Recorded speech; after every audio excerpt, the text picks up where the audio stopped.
పరిశుద్ధ గ్రంథంలో ఫలించనటువంటి 2 అంజూరపు చెట్ల గురించి రాయబడింది. అవునా?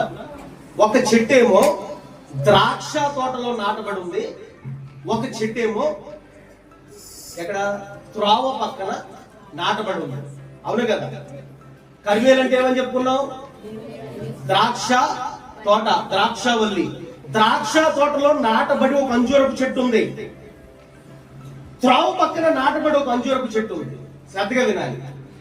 త్రోవ పక్కన నాటబడినటువంటి అంజూరపు చెట్టు దగ్గరికి యేసయ్య పరుగున ఆకలితో పరిగెట్టాడు. వెతికాడన్ని, ఒక్క ఫలం కూడా దొరకలా. కోపం వచ్చింది. ఒక్క మాట అనేసరికి ఏమైపోయింది? అది ఎండిపోయింది. దాని సంగతి అది పక్కన పెట్టాలి. ఇప్పుడు ఆ త్రోవ పక్కన ఉన్నటువంటి అంజూరపు చెట్టు ఏదైతే ఉందో, ఈ మాట మీరు అందరూ చాలా శ్రద్ధగా వినాలి. త్రోవ పక్కన ఉన్నటువంటి అంజూరపు చెట్టు ఏదైతే ఉందో ఆ చెట్టుకి నీరు పోసేవాడు ఎవడైనా ఉన్నాడా? త్రోవ పక్కన ఏదైనా చెట్టు కాస్తే 4 రాళ్ళు వేసి ఆ ఫలాలను రాల్చుకుని తిందామని చూసేవాడే గాని దారిలో ఉన్న చెట్టుకు నీరు పోసేవాడు ఎవడైనా ఉంటాడా? కంచి కట్టేవాడు ఎవడైనా ఉంటాడా? కింద సదును చేసేవాడు ఎవడైనా ఉంటాడా? ఎరువేసేవాడు ఉంటాడా? ఎవరన్నా వచ్చి కాయ కోసుకున్నాగా నీళ్లు పోయివా అని అడుగు, నాకేంటి సంబంధం అంటాడు. కాయ ఎందుకు కోసుకున్నావు అన్నాడు అనుకో, దారిలో ఉంది అందరిది అంటాడు. అందరిది అన్నవాడు నీళ్లు పోతాడా? చేయండి. నేను స్తోత్రం కలిగింది. అలాగే అర్థమైందండి. ఇది దారి పక్కన ఉన్న చెట్టు పరిస్థితి. ఏమండి, ఇప్పుడు ద్రాక్ష తోటలో కూడా ఒక చెట్టు ఉందంట. ఆమె చెప్పాలండి. ద్రాక్ష తోటలో అంజూరపు చెట్టు. ద్రాక్ష తోట అంటే కర్మేలు అని చెప్పుకున్నాం, కర్మేలు పర్వతం అని చెప్పుకున్నాం, కర్మేలు అంటే దేవుని ఆలయం అని చెప్పుకున్నాం, దేవాలయం సన్నిధి అని చెప్పుకున్నాం కదా. ఇప్పుడు ఈ తోటలో అంజూరపు చెట్టు అంటే నువ్వు నేనే. ఈ అంజూరపు చెట్టు అంటే 3 సంవత్సరాల నుంచి కాయట్లేదంట. ఎన్ని సంవత్సరాల నుంచి అండి? 3 సంవత్సరాలు. శ్రద్ధగా వినాలి. ఎన్ని సంవత్సరాలు రా భవాని? 3 సంవత్సరాలు. ఎన్ని సంవత్సరాలు బ్రదర్? 3 సంవత్సరాల నుంచి. చూడండి, 3 సంవత్సరాల నుంచి కాగిపోతే యజమానుడు ప్రతి సంవత్సరం వస్తున్నాడంట. వచ్చి తోట అంతా తిరుగుతున్నాడు, ఆ చెట్టు దగ్గరికి వెళ్తున్నాడు. ఇలా ఇది నేను కట్టు కథ చెప్పట్లేదు, బైబిల్లో ఉన్న మాటని. అర్థమవుతుందండి? ప్రతిరోజు వస్తున్నాడు, చూస్తున్నాడు, వెతుక్కుంటున్నాడు, ఎక్కడ ఫలాలు లేవు. అలాగే 3 సంవత్సరాలు వరుసగా వచ్చి చూసినా ఎక్కడ ఒక్క కాయ కూడా, ఒక్క పండు కూడా కనపడలేదు ఆ చెట్టుకి. ఆ పనివాడు పిలిచాడు, అరా ఎవరను? అయ్యా చెప్పండి అయ్యారు, ఇది ఎన్ని సంవత్సరాలు కాయట్లేదు? 3 సంవత్సరాలు కాయట్లేదు. సరే నరికే దీన్ని అన్నాడు. ఏమన్నాడండి? నరికే అన్నాడు. వెంటనే ఆ పనివాడు అంటాడు, ఈ మాటలు చదవాలి, ఖచ్చితంగా చదవండి. లూకాసు సువార్త 13వ అధ్యాయం. లూకాసు సువార్త 13వ అధ్యాయం 6 నుంచి. వారితో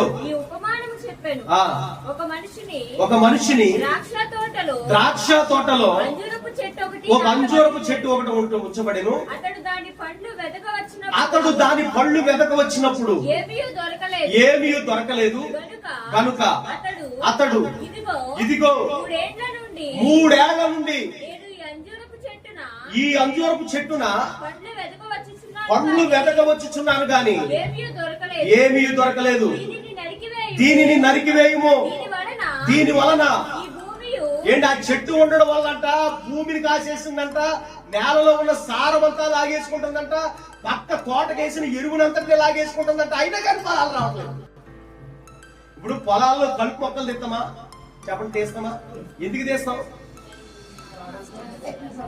అసలైన చెట్లకు వచ్చేటటువంటి ఫలమంతా ఈ లాగేసుకుని ఇవి ఉబ్బుతాయి తప్ప దానివల్ల మనకు ప్రయోజనం ఏమి లేదనే కదా కలుపు తీసేస్తాం. అదే చెప్పాడు ఆయన, కలుపు తీసేయి అన్నాడు. అంటే అప్పుడు ఆ పనివాడు అంటున్నాడు, అయ్యా అయ్యా అయ్యా వినాలి ఇవ్వాలి.